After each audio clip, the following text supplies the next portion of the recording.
Ya está. Vamos a comenzar con la clase de hoy día y básicamente lo que vamos a ver es educación ciudadana. Ese es el tema general que siempre hemos visto, pero específicamente vamos a tocar el tema de los objetivos de desarrollo sostenible en conjunto con los derechos humanos.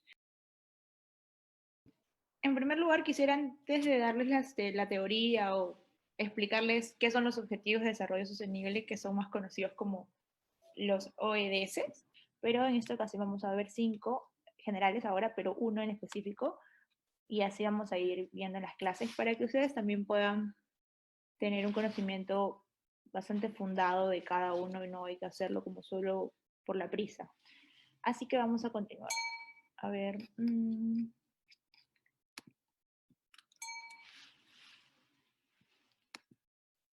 Listo. ¿Qué son los objetivos de desarrollo sostenible y cuál es la relación con los derechos humanos? Si bien muchas personas, como anteriormente en la clase pasada me comentaban ustedes, que los derechos humanos son lo que protegen a las personas por su calidad de seres, ¿no? Y además porque tienen una dignidad y esta hace que poseamos diferentes derechos y derechos humanos que son a nivel mundial, no es solo porque estás en el país, no solo porque estás en Perú, sino porque en general por ser personas y tener esta dignidad y además de esto, porque nos protege el sistema de derechos humanos a nivel internacional también, poseemos estos derechos. Entonces, puede que, como les dije, hayan personas que estén en otros países, sin embargo, no significa que perdieron sus derechos humanos o es que ya no los tienen, no. No tiene nada que ver con el lugar en el que te encuentres, sino lo que tú eres una persona que tienes la dignidad, que tienes derechos y que tienen que ser respetados tanto en el lugar de donde vengas como en el lugar a donde tú estás yendo. Entonces, vamos a explicar en este caso que los ODS y el sistema de derechos humanos se refuerzan mutuamente. Es decir, ambos están en contacto, en una relación bastante directa, porque los derechos humanos son de carácter vinculante. ¿Y qué significa vinculante? Significa que son de cumplimiento obligatorio. Entonces, si es que son de cumplimiento obligatorio y además de esto también existen mecanismos de supervisión y remisión de cuentas. ¿Por qué? Porque hay cortes de derechos humanos, bueno, la Corte de Derechos Humanos, hay también organismos que velan por los derechos humanos, hay también protocolos y convenios que firman los países para poder cumplir esos derechos humanos. Entonces, todo este núcleo de los derechos humanos tiene un sistema vinculante, tiene un cumplimiento obligatorio en los países, a pesar que algunas veces no se cumpla del todo, sin embargo, eso no significa que no sean obligatorios ni tampoco que sean irrelevantes, sino al contrario. Por ejemplo, cuando un país incumple un derecho humano o viola un derecho humano, lo que se hace es una denuncia. Y después de esa denuncia, pues algunas veces se llega hasta la Corte de los Derechos, la Corte, o se llegan a sanciones, no rendiciones de cuenta para los países. Entonces, definitivamente, esos mecanismos existen y son de cumplimiento obligatorio. Entonces, ahora vamos a ver qué son las ODS, los ODS y los Objetivos de Desarrollo Sostenible, como bien lo dice PPT, son lo que dan visibilidad a los derechos y evidencian el enfoque indivisible necesario en todos los aspectos múltiples de los derechos humanos. ¿Qué quiere decir eso? Que los derechos humanos, si bien es cierto, pueden ser un tema diferente, por ejemplo, un derecho a la educación, un derecho a la salud, es un derecho humano, otro derecho, por ejemplo, es el tema de fin de la, más que derecho, no, es un objetivo de desarrollo que se fin de la pobreza, podría ser, por ejemplo, un derecho a la libertad, ¿no?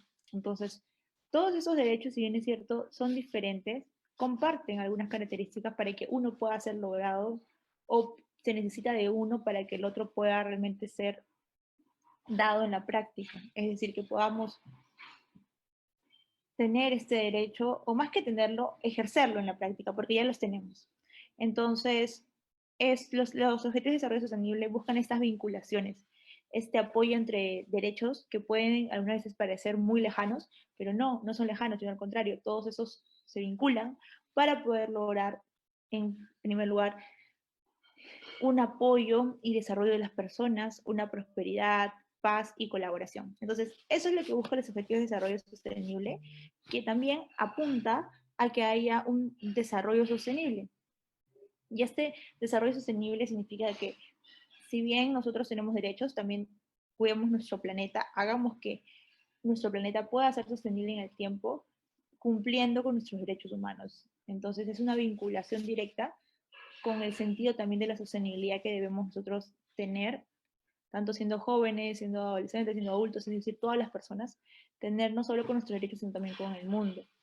Además de eso, los objetivos de desarrollo sostenible y los derechos humanos se manifiestan en diversos ámbitos de la vida humana, como dice aquí, y la armonía entre estas dos agendas, porque los derechos humanos son algo distinto que los objetivos de desarrollo sostenible, pero los dos se interrelacionan, los dos trabajan en conjunto. Entonces, si alguna vez le pregunto yo en un examen o alguien le pregunta, ¿los derechos humanos son los objetivos de desarrollo sostenible? Eso es claramente falso, porque no son lo mismo, pero los dos trabajan en conjunto para lograr un fin, que es, en este caso, que las personas tengan los derechos, que haya prosperidad, que haya paz, que haya colaboración y que haya también una sostenibilidad de nuestro planeta, ¿no? Un desarrollo sostenible tanto de nuestro planeta como de nosotros mismos.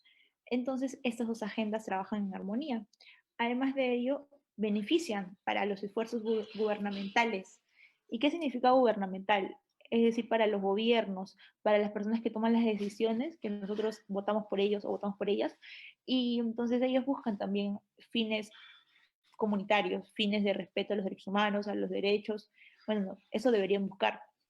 Entonces, estos ODS lo que hacen es apoyar también a estas acciones, tener un esfuerzo también, no solo desde las personas que están en los cargos de poder, sino también de la ciudadanía, para poder aportar a que a todos los desafíos que tenemos o todos los objetivos que tenemos podamos lograrlo de aquí a un corto, mediano y largo plazo. Pero bueno, en este caso los objetivos de desarrollo sostenible están planteados para el 2030 que puedan ser cumplidos. Entonces todo este camino que tenemos para recorrer es largo. Sin embargo, creo que con bastante esfuerzo, con bastante, sobre todo, compromiso de la ciudadanía a nivel mundial, a nivel país, podemos lograrlo. Aquí estamos viendo el fin de la pobreza, estamos viendo los conceptos importantes para poder entender cómo es que se relacionan estos conceptos con los objetivos de desarrollo sostenible, en específico con el objetivo de fin de la pobreza. En este caso, el ciclo de la pobreza, como tal nos menciona Beri, él nos menciona que es un fenómeno en el cual las familias pobres se quedan atrapadas en la pobreza por lo menos 3 generaciones, es decir, por el tiempo suficiente para que la familia no tenga ancestros supervivientes que poseen y puedan transmitir el desarrollo intelectual, social y capital. Es cierto, es básicamente el ciclo, como se mencionaba en el video, donde las familias se quedan en esta esfera, es decir, no pueden salir de este estatus de pobreza porque básicamente sus condiciones no se lo permiten, entonces se quedan sin educación, se quedan sin alimentación de calidad, sin vivienda, y así van repitiendo estos patrones, por lo menos como lo dice, podrían ser 3 generaciones o hasta más, pero en este caso es como una cápsula, ¿no? En la cual salir de ese estado, de ese estatus, es muy, muy complicado. Entonces se va repitiendo, tanto los hijos que vienen y después los nietos y así y así. Eso está muy bien, el ciclo de la pobreza. Ahora vamos a ver qué es pobreza extrema. La pobreza extrema nos dice José que es cuando la persona no puede satisfacer sus necesidades básicas o fundamentales como la alimentación, educación, entre otras. Muy bien también José, la pobreza extrema, por ejemplo, hay dos conceptos, ¿no? De pobreza y pobreza extrema. La pobreza extrema claramente es una situación mucho más de vulnerabilidad que la pobreza. En la pobreza, si bien es cierto, no puedes acceder a alimentación, educación, entre otros, los factores o lo que hace que se diga que se es pobre es porque por lo menos hay alguna no capacidad, sino hay alguna forma o hay algún estado de vulnerabilidad menor al cual te encontrarías en pobreza extrema, porque en pobreza extrema ya es una situación mucho, mucho más de vulnerabilidad, de mucha más necesidad. Entonces, esas diferencias, o sea, los dos son pobres, pero sí, en la pobreza extrema la vulnerabilidad se encuentra de mayor manera, es decir, hay una mayor afectación a estos derechos. Pero eso no quiere decir que uno sea más importante que el otro, no, al contrario, ambas situaciones son importantes, ambas situaciones tenemos que verlas de acuerdo a las necesidades, de acuerdo al contexto, y también viendo la interseccionalidad, que es importantísimo que ese término lo podamos trabajar en la próxima clase, se los voy a explicar también. Anteriormente les he dicho que es la interseccionalidad, y lo interseccional es básicamente poder atender las necesidades de acuerdo, ¿no? a cada contexto, ver realmente qué es lo que está sucediendo. Es diferente, por ejemplo, una persona aquí en Lima que es pobre, con una persona de Ayacucho, de una zona rural que es pobre, o sea, las necesidades y esa pobreza también es muy diferente. Posiblemente sí, compartan algunas características, pero tenemos que atender las, a las características en específico. Denme un momento, por favor. ¿Aló?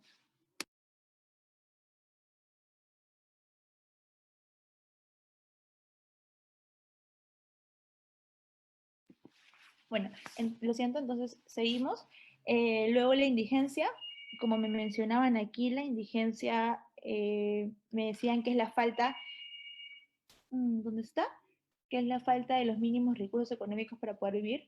Claro, las personas indigentes, en este caso, muchas de ellas las hemos visto en las calles, ¿no? Cuando no tienen recursos económicos, cuando están a la deriva, no tienen lugar para poder tener un descanso, tampoco tienen alguna vez alimentación, están pidiendo muchas veces donaciones, ¿no? Que vemos en la calle a muchas personas que se dedican a ciertas labores o ciertas acciones para recolectar en ese mismo momento el dinero. Esas personas en indigencia hemos visto muchísimos, yo supongo que ustedes habrán visto en el centro de Lima, también por sus casas, yo también he visto por mis casas, pero en el centro de Lima, por ejemplo, hay muchísimos más, ¿no? Porque como es el centro, entonces ahí hay más personas, hay más gente que va, o sea, de por sí a hacer compras, a hacer bastantes actividades, entonces también ahí también podemos ver que hay bastante indigencia y se manifiesta en las calles, en las avenidas. Solo como les digo, se ha visto muy normal. Entonces, esto debe romperse, esto no es normal. Ahora con el tema del COVID, ustedes han visto que se hizo una casa para las personas en indigencia o para las personas que están en las calles, ¿no? Que también se considera que son pobres extremos y se les llevó a un lugar para que puedan estar ahí, para que puedan ser cuidados de manera adecuada, porque eran personas también, muchos de ellos mayores de edad, entonces son mucho más vulnerables. Ellos son de la indigencia. Están en un estado de indigencia, perdón. Y luego la línea internacional de la pobreza, que me lo han escrito ahora, me dicen que la línea de la pobreza es un número expresado en la magnitud monetaria por debajo de la cual una persona es considerada pobre.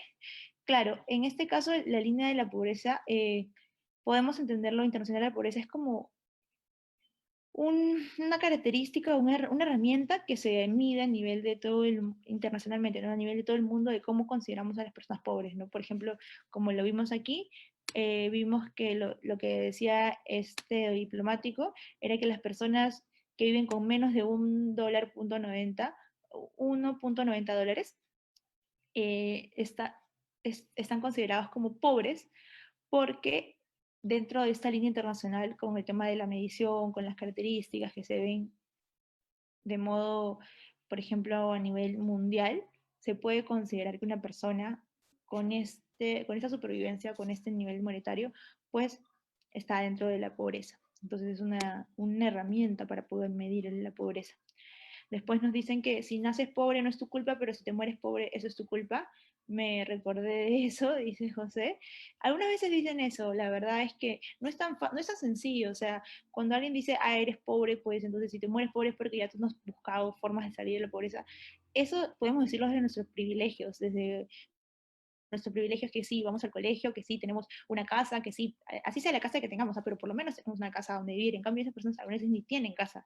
Entonces, eso es importante que lo veamos, que lo tomemos en cuenta, porque sí, nuestros privilegios pueden decir, ya, pero tú puedes hacer una beca, tú puedes ir al programa tal, pero es que tampoco es fácil, porque ustedes mismos lo están diciendo, hay tantas cosas como la corrupción, como que no llega a todos, solo a algunas personas, entonces puede que sí, algunas personas puedan tener las oportunidades para poder salir a por esa, pero no son todas y es muy difícil porque está este ciclo que les menciono, ¿no? Que se va repitiendo por el mismo hecho de que o sea, se genera una repetición de acciones y bueno, al final las personas, como dice José, mueren pobres y esto no es porque ellas quieran, porque digan ustedes quién quiere ser pobre en esta vida o quién quiere tener esas condiciones realmente de necesidad. O sea, posiblemente sí haya gente que esté en indigencia, que no, que esté deambulando en la calle, que no tenga otras formas, pero también hay que tomar en cuenta de qué ha pasado para que llegue hasta ese punto esta persona, cuál es el rol de la institución para que también pueda proteger, para que también pueda ayudar a esta persona en que se encuentra en ese estado. Entonces es importante que tomemos en cuenta, y sí, cuando la gente escuche, porque mucha gente, y sí, yo también he escuchado, ¿no? Gente que habla y dice, sí, pero es pobre, pero ya se muere pobre es porque quiso. La verdad es que no es tan fácil solo hablar y decir eso, ya que posiblemente nosotros decimos sí, pero hay muchas oportunidades para salir adelante. Pero esas oportunidades es porque las tenemos, es porque tenemos una educación, porque podemos, por ejemplo, leer, porque, por ejemplo, podemos estar ahora en internet aquí junto conmigo en la clase. Pero tantos niños, tantas niñas que no tienen esa oportunidad, que ahorita no tienen ni siquiera clases remotas, ni siquiera pueden entrar a verlas por la tele porque no tienen televisión o no llega la señal. Entonces, no es porque quieran. Entonces me dejo entender, o sea, no es porque ellas no quieran estar estudiando, simplemente que esas herramientas no están disponibles para ellos, no están disponibles para ellas, y la pobreza sigue repitiéndose. Entonces, ya terminando con esto, vamos a terminar con una frase. No, alguien si quiere leerla o si no, en todo caso yo la leo.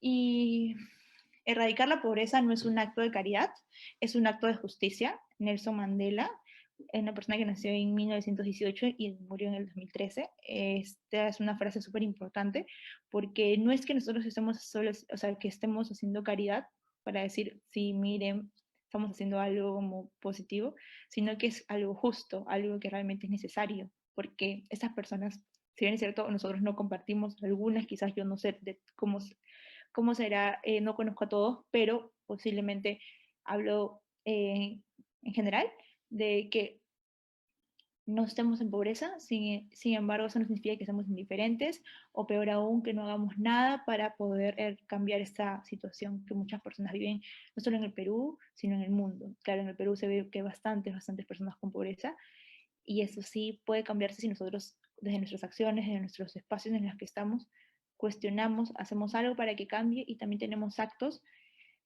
donde no normalicemos esas situaciones, porque las oportunidades no les llegan a todos de la misma forma y tenemos que ser bastante conscientes de eso. Así que les invito también a ustedes a aprovechar las oportunidades que tienen, al aprovechar todas las herramientas que ustedes ahora pueden desarrollar o en las cuales pueden desenvolverse, y dar gracias también, porque no todos tenemos lo mismo. Entonces, ya cerrando la clase, ya nos vemos en la siguiente clase para ver la siguiente, bueno, el siguiente ODS, que sería hambre cero, que igual yo les decía que cada uno están relacionados, ¿no? Con derechos, están relacionados también unos con otros, y continuar con esta clase de ciudadanía. Cuídense un montón, no salgan, y les mando un abrazo, que estén bien, ya estamos mañana, sí, claro, mañana es la siguiente clase, vamos a tener ahora de hambre cero. Entonces, cuídense